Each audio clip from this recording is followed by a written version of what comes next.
El profesor, ¿quién es el saqueo, profesor? ¿Quién es la República, profesor? ¿Y qué, profesor? Explíquelo eso, profesor. Bueno, querido estudiante, la banca no surgió nada más que así cuando llegaron los alemanes y otros hombres fundaron el Banco de la República ya en los comienzos del siglo XX, ya en 1900 y pico. Eh, ellos no solamente crearon eso ni por qué. Todo eso tiene que ver con la República. Y nace así el Banco de la República ya en 1920 y pico. Han metido los alemanes, están metidos gente de aquí, colombianos, pero ¿por qué? Precisamente después que llega y que vemos hoy en día como todos los pecadillos del mundo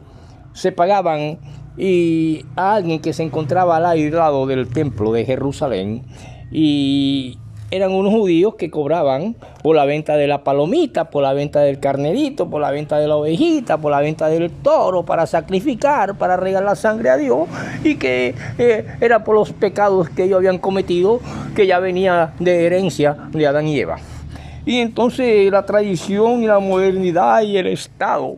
que me hacen hoy en día casi que vomitar cuando escucho a alguien que dice que un presidente de la República tiene que pedirle permiso a un periodista para decirle a un amigo por WhatsApp lo que tiene que hacer, lo que tiene que escribir, pero oculta las atrocidades.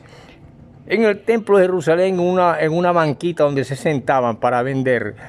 las palomitas, esa palomita que era poseída por el palomo, pero no el palomo del barrio del Valle, el negro palomo, sino por un palomo que hace y coge y monta a la palomita. Y entonces, bueno, la palomita es sacrificada por el pecadillo de una mentirilla. Y el pecadillo más grande, como el que da el 10% y le lleva a la niñita de 20 años, 18 años, 17 años, 14, a Mondacron, que es el dirigente pastoril y que tiene plata en el banco por esos pecados. Entonces se lo deja y ella también le da un dinerito y la niña queda así poseída y puede salir preñada más adelante y pare. Entonces, ¿qué pasa? Que cuando nosotros vemos cuando vemos la numismática, cuando vemos esta cuestión de la república, cuando vemos el Estado, su tradición y su modernidad, cuando ya nos acercamos a los finales del siglo XX y que hemos pasado ya de aquel comienzo del XXI y que nace el Banco de la República, vemos que todas las platas del pecado, del saqueo, del robo de la banca internacional, que proviene ya de la época de aquel desnudo, descalzo y campesino hambriento, que le dice a un enano llamado Saqueo: esta noche cenaré contigo. Entonces el Saqueo le dice: ay, me miró Michael Jackson, me miró, Dios me de día, me miró la reina del carnaval. Y entonces ya eso entra en la literatura universal de aquella historia de ese pueblo que hoy tiene sometido a otros pueblos. Entonces entra la banca, donde hay aquí dirigentes religiosos, dueños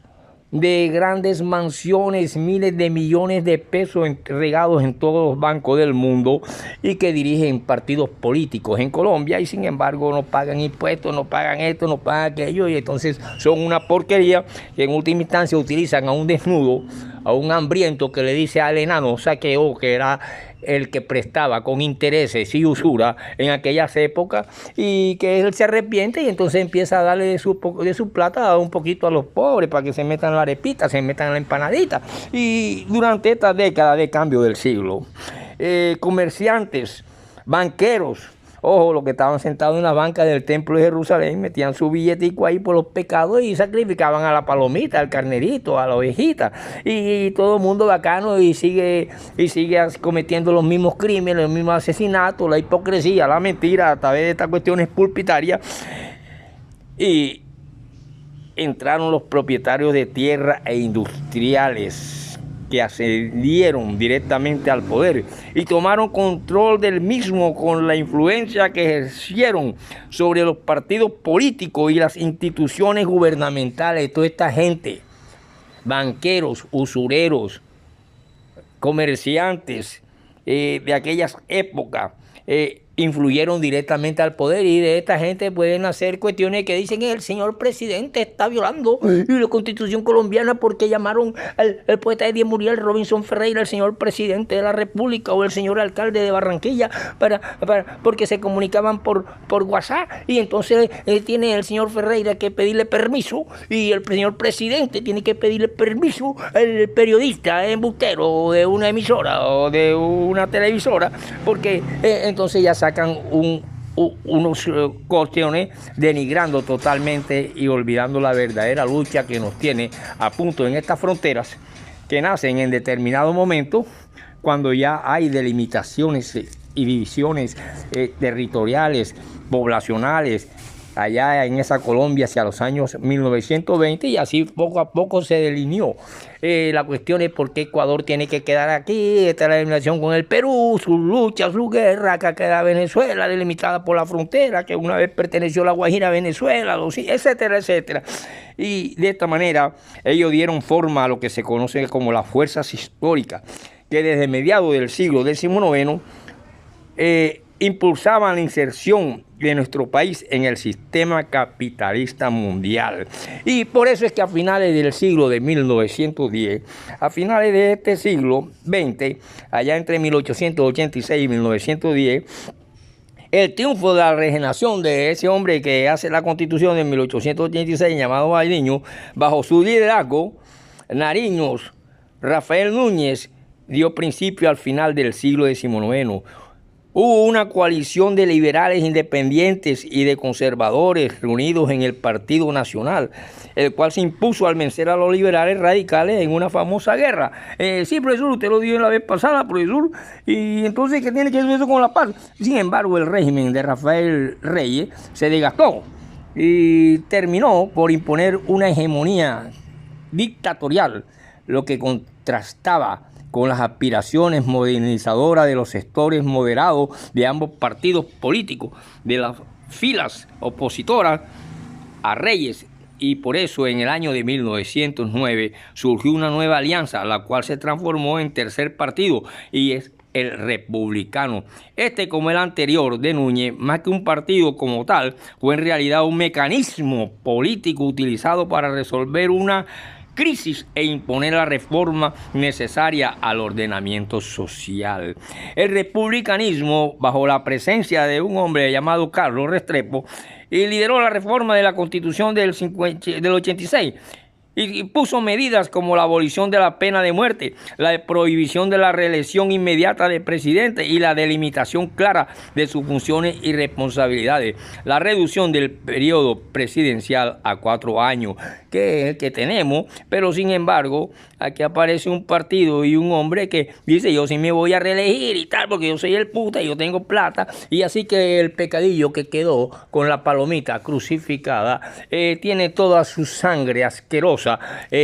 limpia con el sacrificio de la palomita, del corderito y todos estos dineros de narcotráfico, de clubes nocturnos, de comerciantes inmorales, de banqueros saqueadores y todo que recogen,